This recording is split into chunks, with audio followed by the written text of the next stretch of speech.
Servus, Glück auf und herzlich willkommen zum letzten Teil in dieser kleinen Reihe. Ja, Leute, ich habe es schon angeteasert im ersten und zweiten Teil. Wir werfen mal einen kleinen Blick auf Vincent Kompany in meinen Augen für die kommende Saison. Bevor wir das tun, wie immer der Hinweis, wenn euch gefällt, was ihr seht, lasst einen Daumen da, schreibt einen Kommentar, abonniert den Kanal, wenn ihr nichts verpassen wollt. Und damit unterstützt ihr auch das, was ich hier so tue. Ja, ich habe die Probleme schon angesprochen bei uns, die ich aktuell sehe in diesem Kader. Und alles, was ich bisher gesehen habe für den Ausblick auf die neue Saison, ich hoffe sehr, sehr stark, dass ich mich täusche. Ja, das nehme ich vorweg. Aber alles, was ich bisher gesehen habe, lässt mich nicht daran glauben, dass ein Vincent Kompany in der neuen Saison Bock haben wird, Talente beim FC Bayern in diesen Kader zu integrieren und auch zu entwickeln. Dass er das kann, denke ich, hat er bewiesen letztes Jahr, indem er viele, viele Spieler, fast durchgehend alle Spieler besser gemacht hat. Ja?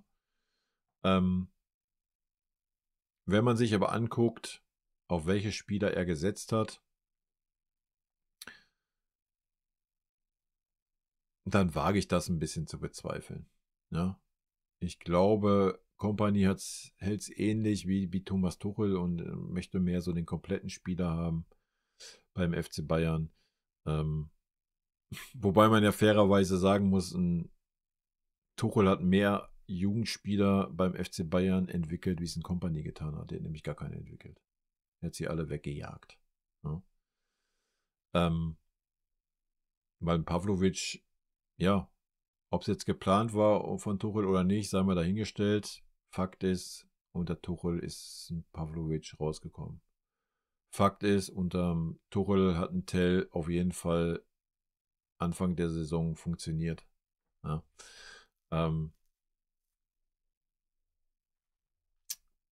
Welchen Jugendspieler wollen wir jetzt bei Kompany benennen?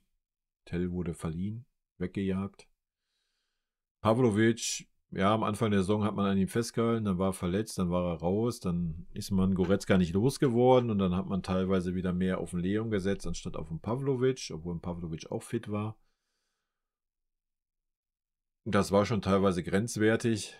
Auf den Stunny, auf den Boe hat man auch gar nicht gesetzt, die ich vielleicht auch noch zu der jüngeren Generation zählen würde. Man hat super viel auf den Rafael Guerrero gesetzt mit 31 Jahren.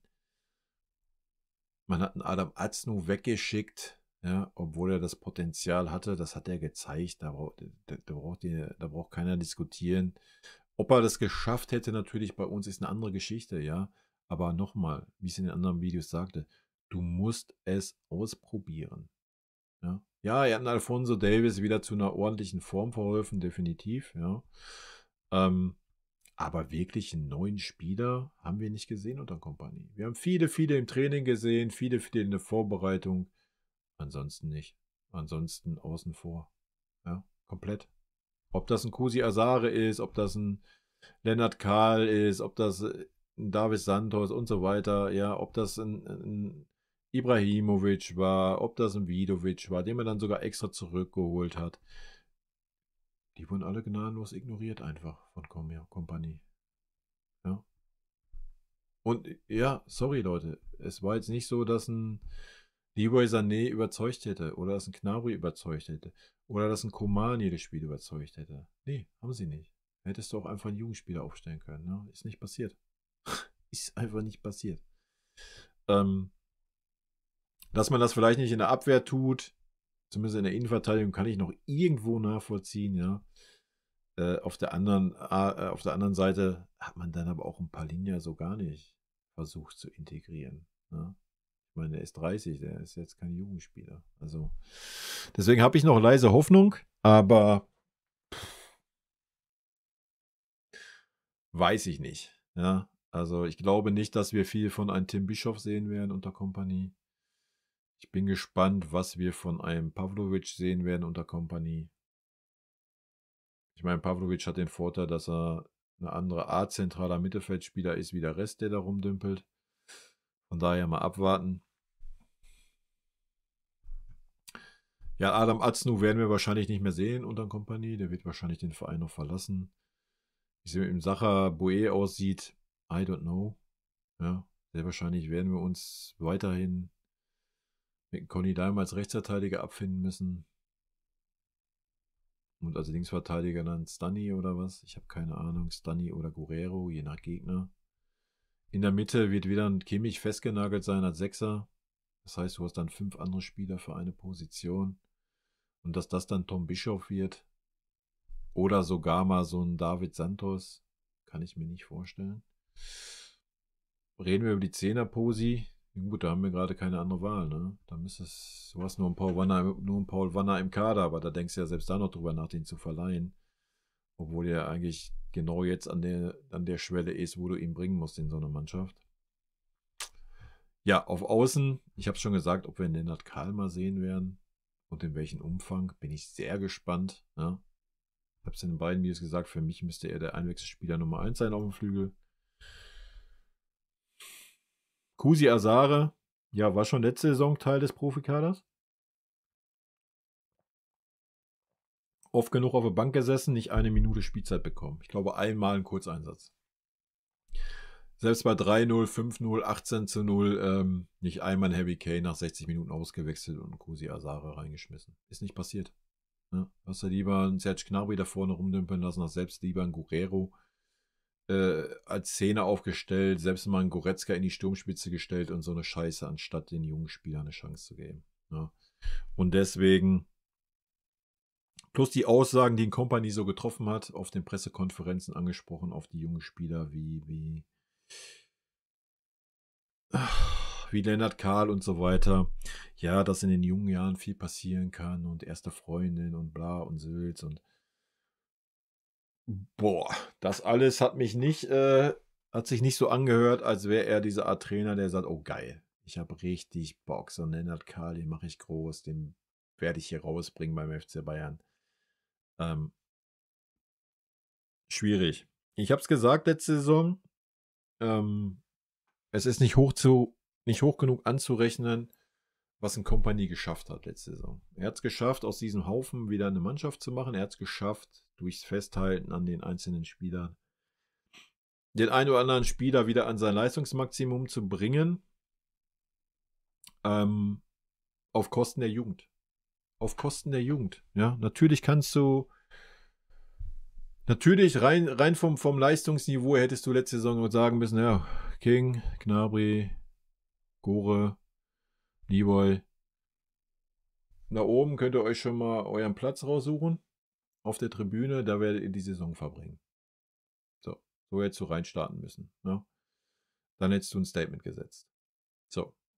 Dann hättest du aber natürlich niemals diesen Kader als Einheit formen können, so wie er es gekonnt hat. Ja? Und hättest niemals dieses wir sind eine Mannschaft, wir sind ein Team Gedöns auf dem Platz gesehen. Ja? Von daher kann ich das sehr gut nachvollziehen, dass er das so gehandhabt hat, weil der Sportvorstand und Sportdirektor es nicht hinbekommen haben, diese Spieler loszuwerden. Ja? Und sie werden es auch diese Transferphase nicht hinbekommen. Vor allen Dingen in erster Linie, weil wir auch nicht in der Lage sind, irgendwelche Alternativen zu verpflichten. Ne? Selbst wenn jetzt ein Angebot kommen würde für einen Koman oder für Gnabry, kannst du ja nicht verkaufen. Du hast ja keine Spieler. Du müsstest ja auf Jugendspieler setzen, wie ein Brian Zaragoza oder ein Kusi Asare oder ein Lennart Kahl. Geht ja nicht. Ja? Viel zu jung, die Spieler. Will ich mal, die kriegen eine Freundin und werden dann verlassen oder was weiß ich was. Ja? Also, boah, ich weiß es nicht, ja. Ich kann es schwer einschätzen, ob es wirklich daran liegt, dass dieser Kader halt da ist, ja, diese Spieler da sind und ein Kompany halt das Beste rausholen will und natürlich, wenn er so ein Gnabry, so ein Coman, wenn er denen sagt, pass mal auf, Lennart Kahl ist jetzt der Erste, den ich einwechsel, wenn es darum geht, einen Außenstürmer zu tauschen, dann ist das natürlich ein Statement und zwar ein Statement gegen diese Spieler. Ja, und natürlich sorgt das nicht für große Laune in dieser Mannschaft. Ja. Deswegen kann ich das verstehen. So. Wenn ich dann aber höre, dass ein Diaz der absolute Wunschspieler eines Companies ist, ein Spieler, der in 3 Monaten, in 4 Monaten 29 wird, dann würde ich sagen, alles klar, 35 Millionen kannst du machen. Ist fein. Ne? Wenn ich dann höre, dass du dem Spieler einen 5-Jahres-Vertrag gibst, das heißt, der spielt bis er 34 ist, als Außenstürmer. What? What the hell? Ja, weiß ich nicht. Also all das, was man gerade so mitbekommt, ich meine, es ist ja noch nichts in trockenen Tüchern, weiß ich nicht. I don't know. Ich meine, immerhin hatte Company auch letztes Jahr die Eier zu sagen, Michael Olisse und Michael Olisse spielt da. Ja, Punkt, Feierabend. So, das war ja auch nicht das Problem. Also, war gut, der ist auch 23, ne? Und nicht 17, 18, 19. Also, ich weiß nicht, wo da die Grenze irgendwo ist beim Winnie. Ey, ich hoffe echt, ich tue dem Winnie Unrecht mit diesem Video, ne? Ich hoffe, er belehrt mich eines Besseren. Die Frage ist, wie ich ja gerade schon sagte, ist es dann Winnies Verantwortung? Ist es die Verantwortung des Sportdirektors? So eine Mischung aus beiden, ne? Wäre so ein Koman, wäre so ein Gnabry, wäre so ein Goretzka nicht mehr da, ja, hätte ein Kompanie auch nicht diese Spieler an der Backe, ne? Und könnte halt sagen, ja geil, dann nehme ich doch den und den und den mit rein aus der zweiten Mannschaft, da habe ich gute Alternativen, ich habe einen Tom Bischof, geil, let's go, ja, das wissen wir halt nicht, was da die treibende Kraft ist. Ich kann es voll verstehen, man hat es ja gesehen, Kompanie ist darauf bedacht, dass die Mannschaft eine Mannschaft ist und nicht, dass die Mannschaft zerstritten ist, Neidkultur, sonst was, ja. Und ganz ehrlich, wenn du so ein Gucci-Gnabry und so ein Koman einen Jugendspieler vor die Nase setzt, werden die nicht gerade gut gelaunt sein. Ja. Für mich persönlich ist das die Aufgabe eines guten Trainers. Ja. Vor allen Dingen, wenn es sportlich verargumentierbar ist, und das ist es. Aber anscheinend ist für ein Company erstmal dieses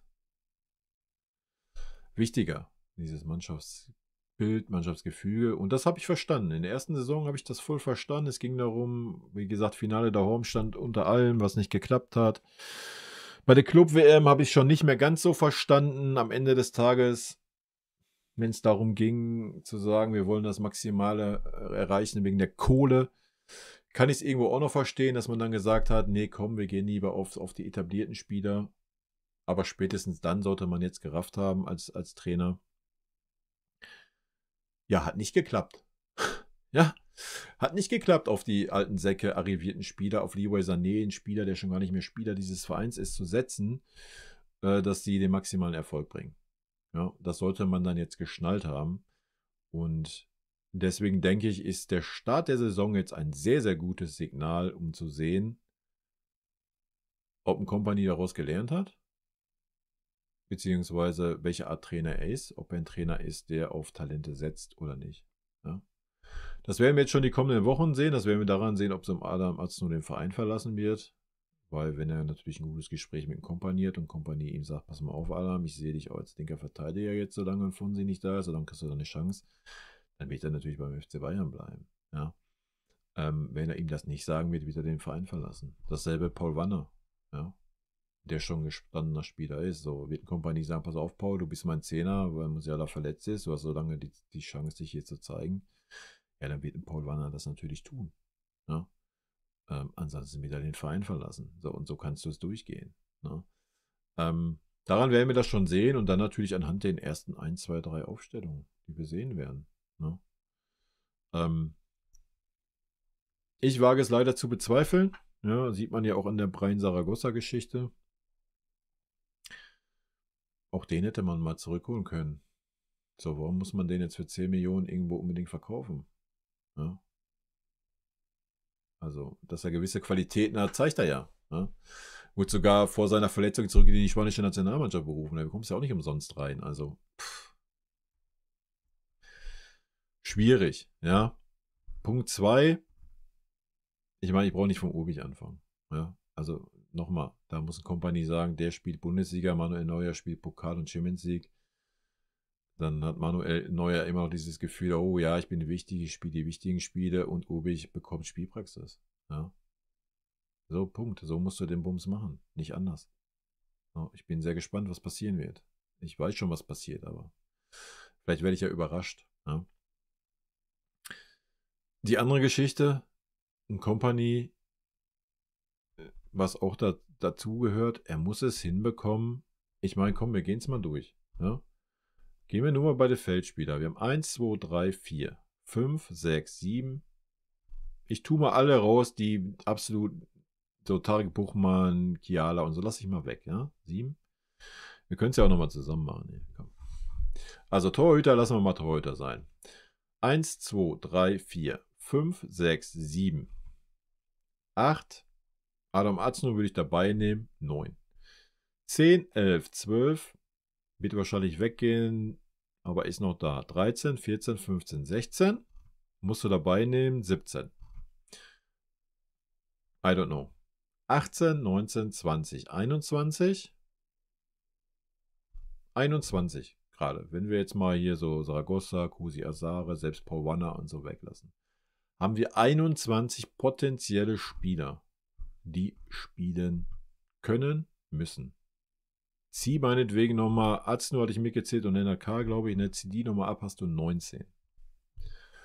19 Feldspieler. Und diese, davon hast du gerade sogar noch 2 verletzt mit Musiala und 3 sogar mit Musiala, Davis und Hiriko.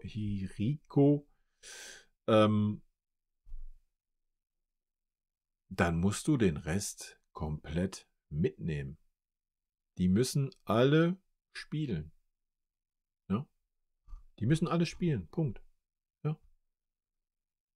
Die müssen einfach alle spielen. Und da können wir es auch nochmal durchgehen. Normal musst du einen Kusi Asare mitnehmen. Ja? Weil, gehen wir es doch mal durch. So, hier. Das sind 4 Spieler für 4 Positionen, die wir gerade haben vorne. Die 4.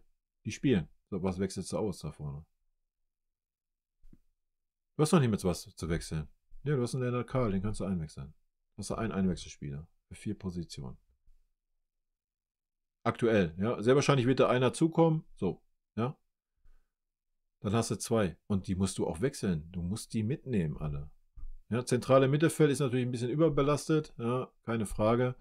Da müsstest du eigentlich immer 2 wechseln. Du hast 1, 2, 3, 4, 5, 6 für 2 Positionen, für die 6er und 8er. 6 Spieler. Ja, Palinia vielleicht weg, hast du immer noch 5. Meinetwegen, ziehen Conny Leimer noch als Rechtsverteidiger, weil, keine Ahnung, weil du ein bisschen Knalle bist im Kopf. Siehe nicht als Zentralmittelfeldspieler, hast du immer noch 4. Das heißt, auch da muss rotiert werden. Ja? Oder sag, Goretzka ist die klare Nummer 4 und steht hinten dran. Let's go. Da muss Tom Bishop der Erste sein, der eingewechselt wird. Ja? Für einen Pavlo oder Kimmich. Rechter Verteidiger. Stani Bue. Punkt. Für mich Kimmich, aber wird nicht passieren. Ja? Passt. Du hast 2 Rechtsverteidiger. Let's go. Rein in die Saison. Ja? Stani muss der Rechtsverteidiger sein. Ja, Stani mal eine schlechte Phase, ein schlechtes Spiel. Ja, dann kommt ein Bue rein und umgekehrt. Feierabend. Ja? So. Linke Seite. Verletzt. Rafael Guerrero. Wenn du einen Adam Azno abgibst. Ja, es ist für mich ein Rätsel, warum man nicht gerade auf den Azno setzt. Also. Innenverteidigung. Upa, Ta. Ito verletzt. Du hast Minjay noch. Du hast einen Einwechselspieler. Oder halt, wenn einer mal gelb gesperrt ist, einer verletzt ist. Ja.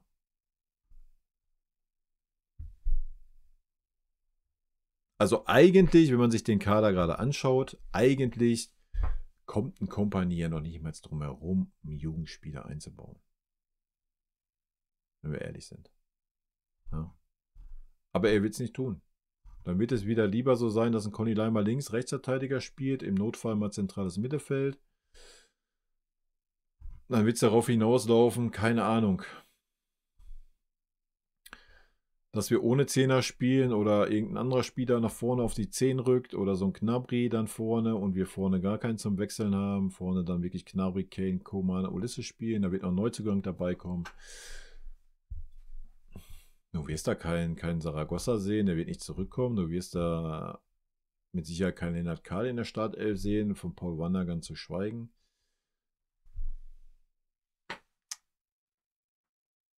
Ich meine, wenn du die alle mit einplanst, hast du einen sehr ausgewogenen Kader, ne? Haben wir ja schon festgestellt. Was ich sagen will, du musst die Spieler halt alle mitnehmen. Ja, und nicht wieder anfangen, das sind meine 13 Spieler. Die spielen diese ganze Saison durch. Und wenn es dann in die heiße Phase kommt, dann kann ich nicht rotieren, weil ich habe ja vorher einmal versucht zu rotieren, aber da habe ich auf die Fresse gekriegt gegen Bochum. Deswegen rotiere ich nicht mehr. Ja, wenn man die ganze Zeit nur an 13 Spieler festhält, kann das nicht klappen, wenn man dann auf einmal 6 Spieler austauscht, die noch nie zusammengespielt haben. Ja. Da sollte man sich immer ein Beispiel an dem einen oder anderen vergangenen Trainer nehmen. Wenn man rotiert, muss man durchgängig rotieren. Ja.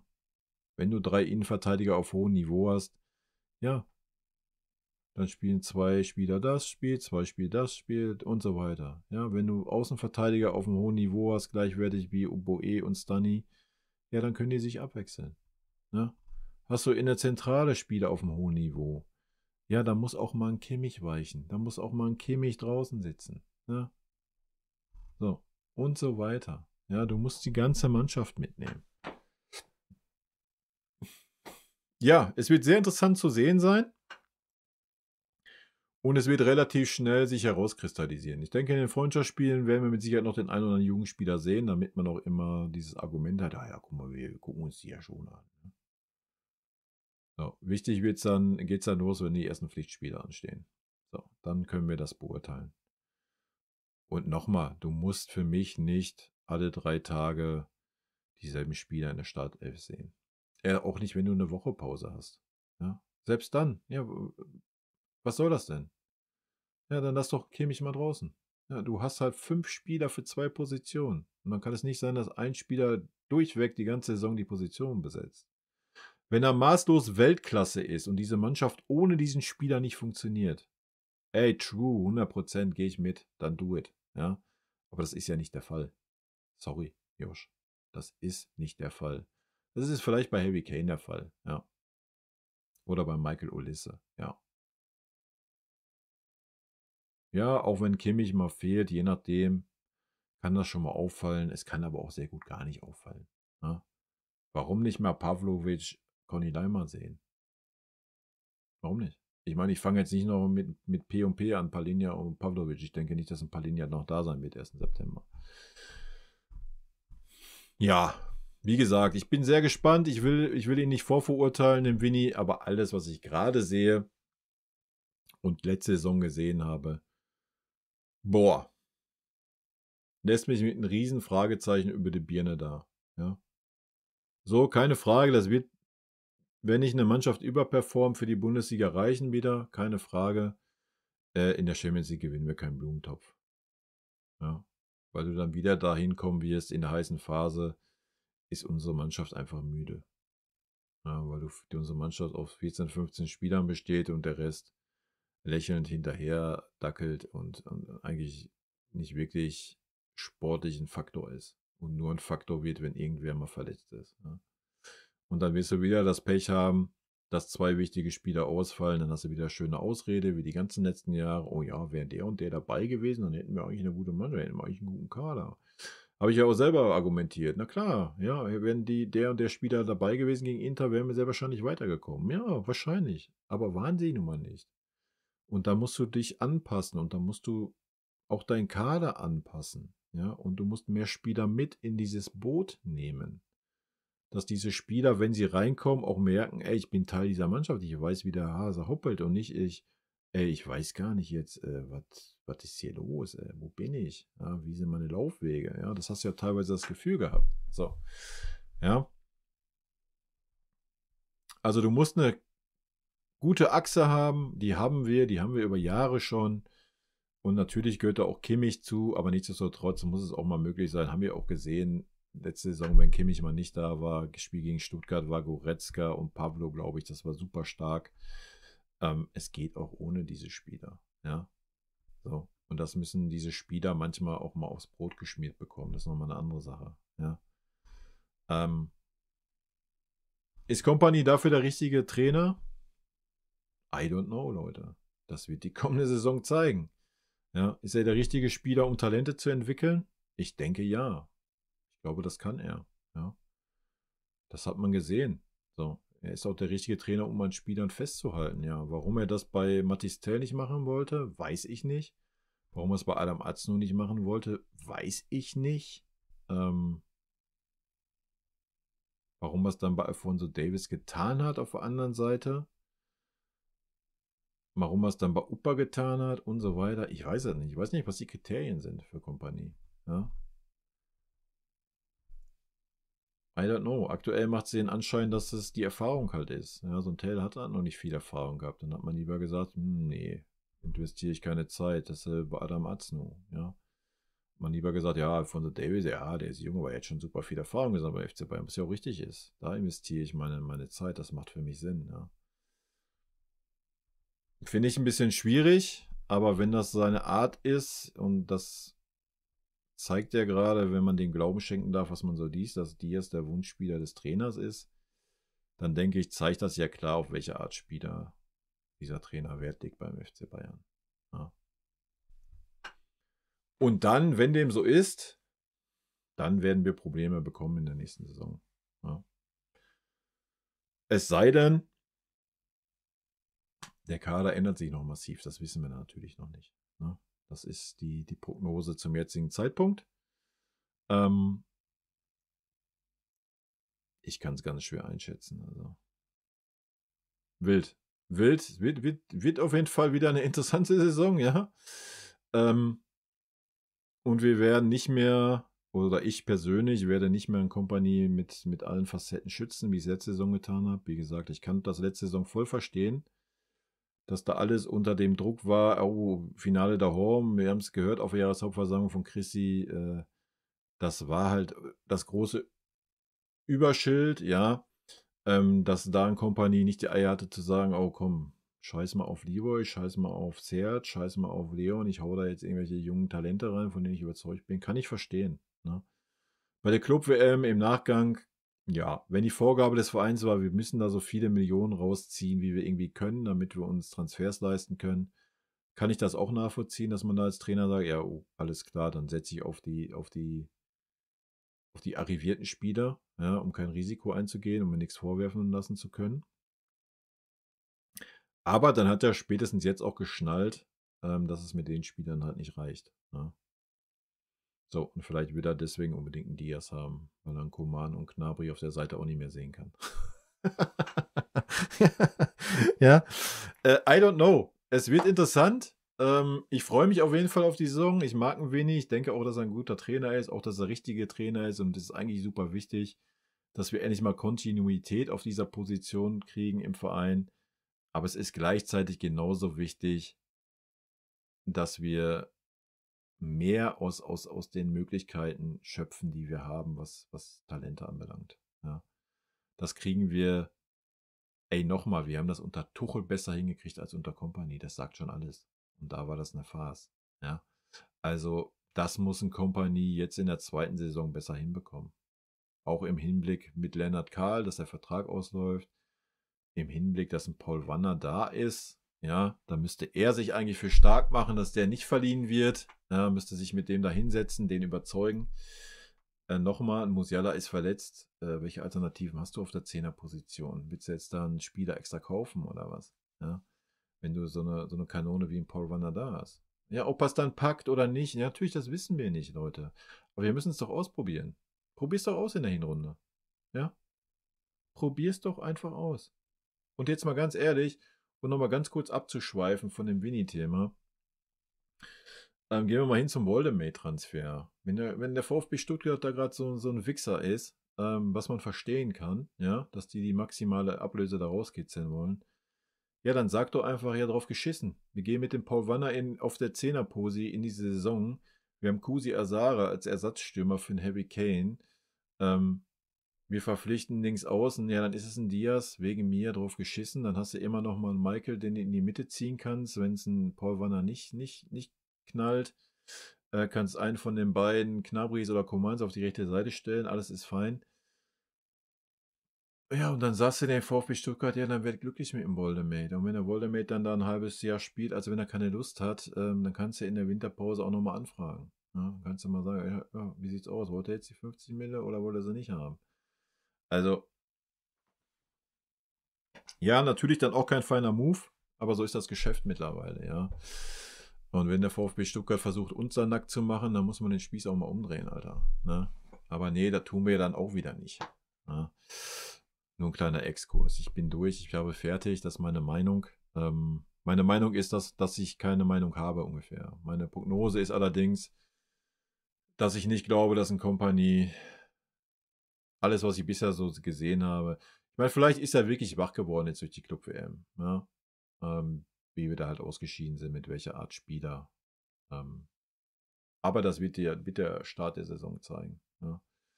Ich würde es mir wünschen. Ich würde es mir wünschen, mehr Talente zu sehen. Es muss ja noch nicht immer die Startelf sein, wenn sie es nicht sportlich rechtfertigen. Aber nach der 60. Minute, da musst du die jungen Wilden loslassen, Alter. Da müssen wir mal hinkommen langsam, ja. Und dann kann es nicht sein, dass wir nur 30-Jährige, 35-Jährige, 31-Jährige einwechseln. Ja, da musst du 17, 18, 19, 20, 21-Jährige einwechseln. So muss der Lauf beim FC Bayern werden. Ne? Und wenn du dann noch so einen 31-Jährigen da auf der Bank hocken hast, weil er einen maßlos überbezahlten Vertrag hat, ja, alles fein. Ja, dann hockt er halt da und kommt dann als Nummer 3 oder 4 rein, wenn es unbedingt sein muss. Wenn die jungen Spieler wenn die überfordert sind und das nicht hinkriegen. Ja, dann kannst du immer noch umschwenken. Aber du musst denen jetzt einfach mal die Chancen geben. Das würde ich mir wünschen und dann bin ich 100% konform mit dem Winnie. Alles andere gefällt mir super an ihm, aber ja, wir werden sehen in der neuen Saison. Und dann können wir das beurteilen und können da mehr zu sagen. In diesem Sinne, Leute, rot-weiße Grüße gehen raus. Freut euch auf die neue Saison. Vielen lieben Dank für euren Support hier auf dem Kanal. Tschüssi. Vielen lieben Dank für euren Support hier auf dem Kanal. Und in diesem Sinne, gute Freunde, kann niemand trennen.